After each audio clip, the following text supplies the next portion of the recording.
देखिए मैं तो खैर शाहीन की फेवर में कभी था ही नहीं सही। As a captain. हाँ, सही। पीएसएल लाहौर कलंदर की वो सब खेलता रहे वहाँ पे, ठीक है ना, वहाँ से ठीक है। लेकिन पाकिस्तान टीम के लिए मैं समझता था कि उसके पास टाइम था। बाबर के बाद जो सबसे ज़बरदस्त चॉइस थी, बाबर के बाद वो मोहम्मद रिजवान की ही चॉइस बनती थी। Naturally। बहुत दफ़ा कह चुका हूँ, इवन के शाहीन को मुंह पे भी कहा है मैंने कि यार अभी आपको कप्तानी, अच्छा एक तो बना दिया, ठीक है ना, अब बना दिया तो एक टोर के बाद हटा भी दिया, तो वो तरीका गलत था, आपको बनाना ही नहीं चाहिए था। जब आपने बना दिया एंड देन फिर आप उसको दे दो 6 महीने, साल, 1.5 साल जो भी आपने देना है पीसीबी की। अब मसला ये है कि हमारे 1 साल के अंदर 3 चेयरमैन चेंज हुए हैं, ठीक है ना। हमारा इशू ये है कि हमारे सिस्टम, चेयरों के साथ सिस्टम भी बदल जाते हैं। देखिए सोशल मीडिया आजकल हर एक के हाथ में, जिसका जो दिल चाहे किसी के बारे में कुछ भी कह सकता है, ठीक है ना। कहें, आप बिल्कुल करें, आपका जो दिल चाहे, लेकिन अपने अल्फाजों का चुनाव अच्छा करें। आप डॉक्टर इंजीनियर होंगे, लेकिन अगर आपकी तरबियत अच्छी नहीं हुई होगी तो फिर फ़ायदा नहीं है। अपनी तरबियत पहले रखें। और जितने भी यहाँ पे बड़े बुजुर्ग नज़र आ रहे हैं, इनसे मैं सिर्फ रिक्वेस्ट करूँगा कि अपने बच्चों की तरबियत लाजमी करें। डॉक्टर इंजीनियर उसने बन जाना है, लेकिन तरबियत सबसे इंपॉर्टेंट चीज़ है। खुदा के लिए अपने बच्चों को सोशल मीडिया से थोड़ा सा दूर रखें, थोड़ा सा जो आप लोगों का वालिदैन का ख्वाब है उस बच्चे की उसमें हेल्प करें। आपको पता है मैंने अपनी बेटियों को जब उनका निकाह हुआ है उसके बाद जाके मैंने मोबाइल फ़ोन दिए हैं। नहीं, हमें बच्चों पे, ठीक है बच्चों से हम सबको प्यार है, लेकिन बच्चों पे शेरों की नज़र भी रखनी है आप लोगों ने।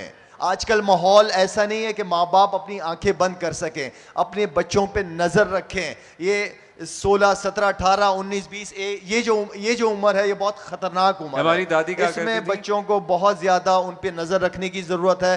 प्लीज अपने बच्चों को ये टिकटॉक वाली दुनिया से निकाल के असली दुनिया में लेके आए। अब नाना बन के कैसा लग रहा है? Is it मैं not the greatest joy in life? मैं अभी नहीं मान रहा अपने आप को नाना। मैंने कहा जब तक मेरी 5वीं बेटी के बच्चे नहीं होंगे तब तक मैं नाना नहीं हूँ। लगता भी नहीं है कहीं से, बाय द वे। आप अपने आप को दुनियाई क्रिकेट में मनवाएं। आपके जितने भी चेयरमैन आते हैं, इनका सबसे इंपॉर्टेंट काम जो होता है वो दूसरे बोर्ड्स के साथ, उनके चेयरमैन्स के साथ, उनके साथ 1-to-1 इंटरेक्शन, उनके साथ अच्छे ताल्लुकात होना बहुत ज़रूरी है। जो आपको एक लॉबिंग होती है इस लेवल पे जाके, अगर आपने ये चैंपियंस ट्रॉफी हो रही है, ठीक है इंडिया नहीं आ रहा, अब इंडिया क्यों नहीं आ रहा, बाकी उनको क्यों सपोर्ट कर रहे हैं, या आईसीसी डिसीजन क्यों नहीं ले पा रहे।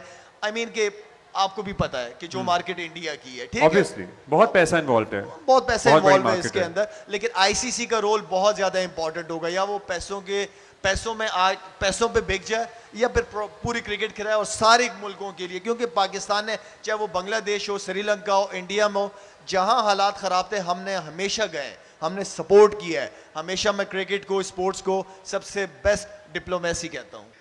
When we were growing up, हमें ये क्यों पता था कि, या हम सुनते थे अपने बड़े कजन से कि सोनाली बेंद्रे बहुत मरती है शाहिद आफरीदी पे। ये मतलब इसमें क्या हकीकत थी? मतलब वर यू फ्रेंड्स, दोस्ती थी, कोई इंटरेस्ट उनकी तरफ से था, कोई किस्सा था? यार अब्दुल्ला, अभी थोड़ी देर पहले आपने मुझे नाना बना दिया। अब नाना की तुम बातें सुन करवा रहे हो। अभी नवाज़े छोटे हैं ना, अभी समझ नहीं आएगी। डिलीट करो ये सब। अच्छा चलें, ठीक है। अब ठीक है, डिलीट कर दें, बाकी समझने वाले के लिए इशारा ही। अब हम बड़े हो गए। अब ये बड़े हो गए।